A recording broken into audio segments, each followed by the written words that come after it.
Before the United States had its own official money, people used all sorts of coins. They had English shillings, Spanish dollars, and other foreign currency. This was confusing. Imagine trying to buy something when every coin in your pocket is from a different country. The new nation needed its own system. The first step towards this was a special coin called the Fugio cent. It was authorized by the Congress of the Confederation in 1787, even before the U.S. Constitution was fully in place. This wasn't a coin made by an official U.S. mint, because one didn't exist yet. Instead, private companies were hired to make them. This coin is really something special, a real piece of history. It's believed that Benjamin Franklin, one of America's most famous founders, helped design it. On one side, it has a picture of the sun shining down on a sundial. Below the sundial, you'll find the word Fugio, which is Latin for I fly. This was a clever way of saying that time flies, so you should mind your business. On the other side of the coin, there's a chain with 13 links. Each link represented one of the original 13 colonies, all joined together. In the center of the chain are the words, "We are one," a powerful message of unity for the new country.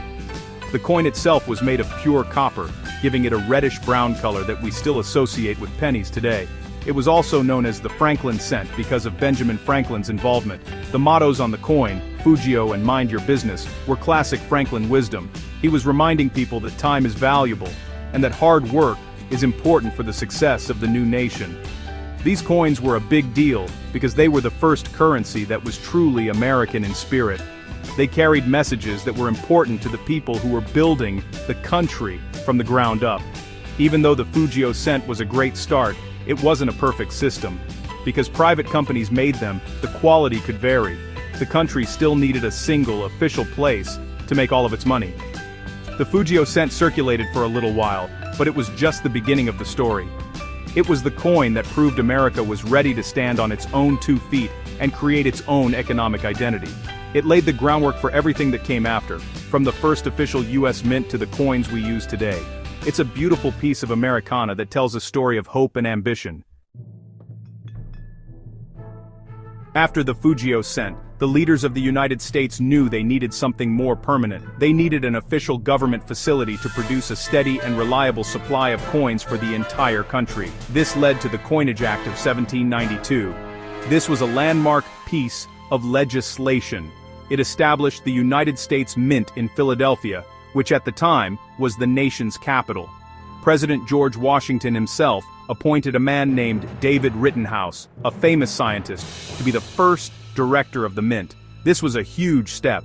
It meant America was no longer dependent on foreign money or private contractors. It was taking control of its own economy. In 1793, the brand new U.S. Mint was ready to go. The first coins to roll off the presses for public use were copper cents. On March 1, 1793, the Mint delivered its first batch, exactly 11,178 of them. These coins looked very different from the pennies we know.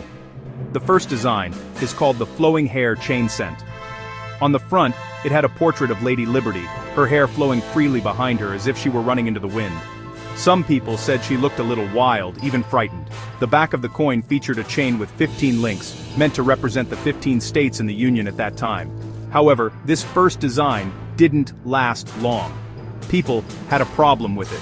The chain on the back, which was supposed to be a symbol of unity, reminded many people of slavery.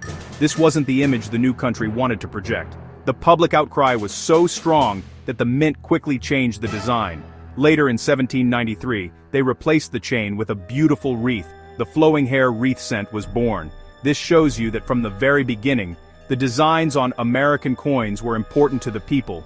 They had to represent the country's values correctly. Even the image of liberty was softened to look more composed and less wild. Along with the 1 cent piece, the Mint also began producing a half-cent coin in 1793. This might seem strange to us now, but back then, a half-cent could actually buy things. Both the cent and the half-cent were made of pure copper and were much larger and heavier than their modern counterparts. You could really feel the weight of them in your hand. These first official coins were more than just money. They were a declaration. They announced to the world that the United States was a stable, independent nation, with its own currency, its own identity, and its own future, all forged in metal. For more than 60 years after the first coins were made, the 1-cent piece was a big, heavy coin. We call this period the large cent era. From 1816 to 1857, the most common design was the coronet large cent. This coin was made of pure copper and was about the size of a modern half-dollar. It was a substantial piece of money. On the front, it featured a classic portrait of Lady Liberty. She wasn't the flowing hair Liberty from 1793. This version was more mature and stately. She wore a coronet, which is like a small crown or headband, in her braided hair. The word Liberty was written on the coronet itself. The reverse side of the coronet large cent was simple and elegant, very similar to the wreath cent that had replaced the unpopular chain cent. It featured a circular wreath made of leaves, tied with a ribbon at the bottom. Inside the wreath, the words 1 cent were clearly displayed. Around the outside of the wreath, the coin read, United States of America. This design was solid and dependable, just like the growing country.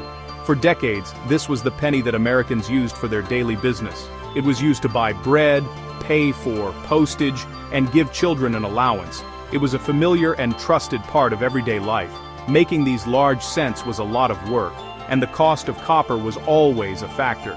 As the country grew and the economy changed, the price of copper started to go up.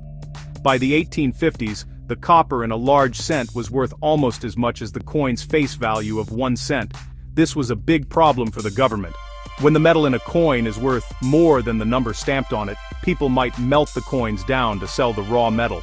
The US Mint realized it needed to make a change. The era of the big, heavy copper cent was coming to an end. The half-cent coin, which had been produced alongside the large cent since 1793, also faced problems. It was never very popular with the public. It was small in value, and people found it inconvenient. By the mid-1800s, inflation had made it almost useless. In 1857, the US Mint made a major decision. It would stop making the half-cent coin altogether, and it would also discontinue the large cent. This marked the end of an important chapter in American coinage. The country was ready for smaller, more modern coins, signaling a shift in the nation's economy and its relationship with money. The year 1857 was a turning point for the American penny. With copper prices on the rise, the large cent was officially retired. In its place, the US Mint introduced a radical new coin, the Flying Eagle cent. This was the first small-sized 1-cent piece, much closer to the penny we recognize today. Not only was the size different, but the metal composition changed too.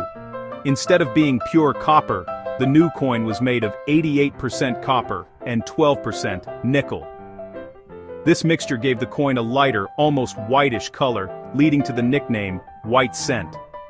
The change saved the mint a lot of money and made the coin much more practical for daily use. The design of the Flying Eagle cent was a complete departure from the past. For the first time, Lady Liberty was gone from the front of the penny. In her place was a beautiful and powerful image of an American eagle in flight. This design was actually based on an earlier pattern for a silver dollar that was never produced. The reverse side was simple, featuring the words 1 cent surrounded by a wreath. The public loved the new coin. It was modern, attractive, and lightweight.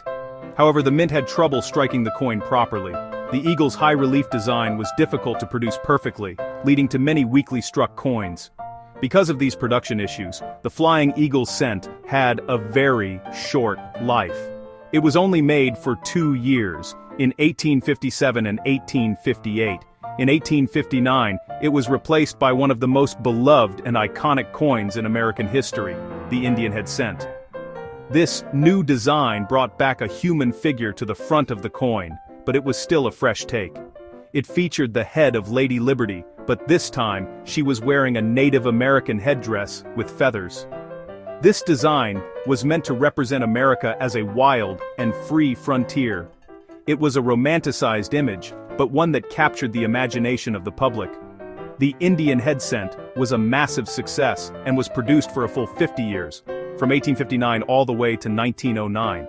It became a symbol of the late 19th and early 20th centuries, a period of immense growth, immigration, and change in America. Children searched for them in their pocket money and they became a staple of American life. The coin's composition was changed again in 1864 to a bronze alloy, 95% copper, 5% tin and zinc, which gave it the familiar reddish-brown color we associate with pennies. The Indian head cent was the coin of the Civil War, the Wild West, and the Gilded Age, a true witness to history. As the 100th anniversary of Abraham Lincoln's birth approached, there was, a popular movement to honor the beloved 16th president. In 1909, President Theodore Roosevelt authorized a new design for the penny that would feature Lincoln's portrait. This was honestly a revolutionary decision. Before this, no regular issue American coin had ever featured a real person. The coins had always shown allegorical figures like Lady Liberty, or symbols like the eagle. Putting a historical figure, a president no less, on a circulating coin was a major break from tradition. It really set a new precedent for American coinage that continues to this day. The design was created by an artist named Victor David Brenner. He crafted a simple yet powerful profile portrait of Lincoln for the front of the coin. It was a dignified and realistic depiction that instantly became a classic. For the reverse, Brenner designed 2 stalks of Durham wheat, framing the words, 1 cent and United States of America. This gave the coin its popular nickname, the Wheat Penny. The design symbolized American prosperity and abundance, a fitting tribute to the nation Lincoln had fought to preserve. The new Lincoln cent was an immediate hit with the American people. There was a small controversy right at the beginning though. Brenner had placed his initials, VDB, in a prominent spot on the bottom of the reverse side. Some people felt this was too much like advertising for the artist. The mint responded quickly, and after a short run, the initials were removed. Coins from 1909 with the VDB initials are now prized by collectors. The initials were later restored in 1918, but in a much smaller size on the shoulder of Lincoln's bust, where they remain today. The Lincoln Wheat Penny was minted for 50 years, from 1909 until 1958, becoming one of the most widely recognized coins in U.S. history. In 1959, to mark the 150th anniversary of Lincoln's birth, the reverse of the penny was updated again. The wheat stalks were replaced with a detailed image of the Lincoln Memorial in Washington, D.C. If you look very closely at a well-struck Lincoln Memorial cent, you can even see a tiny statue of Lincoln sitting inside the memorial. This new design connected the front and back of the coin in a beautiful way, honoring Lincoln's life and his lasting legacy. This design would remain on the penny for the next 49 years, becoming the coin that generations of Americans grew up with, saved in piggy banks, and tossed into wishing wells. When the United States entered World War II, the entire country had to make sacrifices for the war effort. Every resource was precious, especially metals like copper. Copper was essential for making shell casings, wiring, and other military equipment. The U.S. Mint was asked to do its part by finding a substitute material for the 1-cent coin to conserve copper for the war. The solution was a completely new kind of penny. In 1943, the Mint began producing pennies made of zinc-coated steel. These coins had a shiny, silver-like appearance, which was very unusual for a penny. These 1943 steel cents are famous pieces of history. Because they were made of steel, they were magnetic, which surprised many people.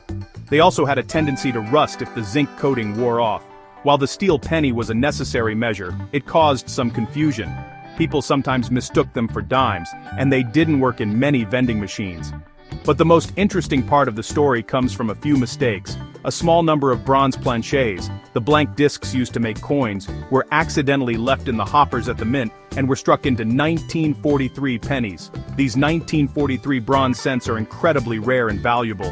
One sold for $1.7 million in 2010. After just 1 year, the steel penny experiment was over. By 1944, the mint was able to get enough recycled copper from used shell casings to go back to making bronze pennies. These pennies, made from 1944 to 1946, have a slightly different look because of their unique metal source, but they were a welcome return to normalcy for the American public.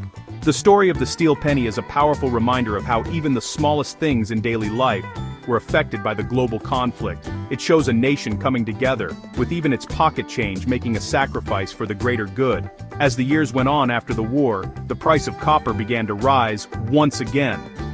By the early 1980s, the value of the copper in a penny was getting dangerously close to 1 cent. The mint had to find another solution to avoid the coins being melted down. So, in 1982, the composition of the penny was changed for the last time. The new pennies were made mostly of zinc, with just a very thin coating of pure copper. These are the pennies we've used for the last several decades. They are much lighter than the old bronze pennies. This change allowed the penny to continue being produced economically for many more years. While the penny has a long and fascinating story, it's just one part of America's pocket change. The nickel, dime, and quarter also have rich histories of their own. The 5-cent piece, or nickel, started out as a small silver coin called a half-disme, which was an early spelling of dime. The modern nickel we know today, made of a copper-nickel alloy, was introduced in 1866. Its first design was the shield nickel. In 1883, this was replaced by the Liberty Head 5 nickel. The most famous nickel, the Buffalo nickel or Indian head nickel, was minted from 1913 to 1938. Its design, featuring a Native American chief on one side and an American bison on the other, is a work of art. Since 1938, the nickel has featured the portrait of Thomas Jefferson, the third U.S. president. The reverse originally showed his home, Monticello. Like the penny, the nickel's design was updated in the 21st century. In 2004 and 2005, the Westward Journey Nickel series featured new reverse designs to commemorate the bicentennials of the Louisiana Purchase and the Lewis and Clark Expedition.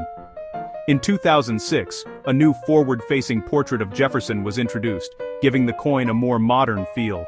The dime, or 10-cent piece, has featured President Franklin D. Roosevelt since 1946, a tribute created shortly after his death. Before that, it featured the Mercury dime, which was actually Lady Liberty wearing a winged cap.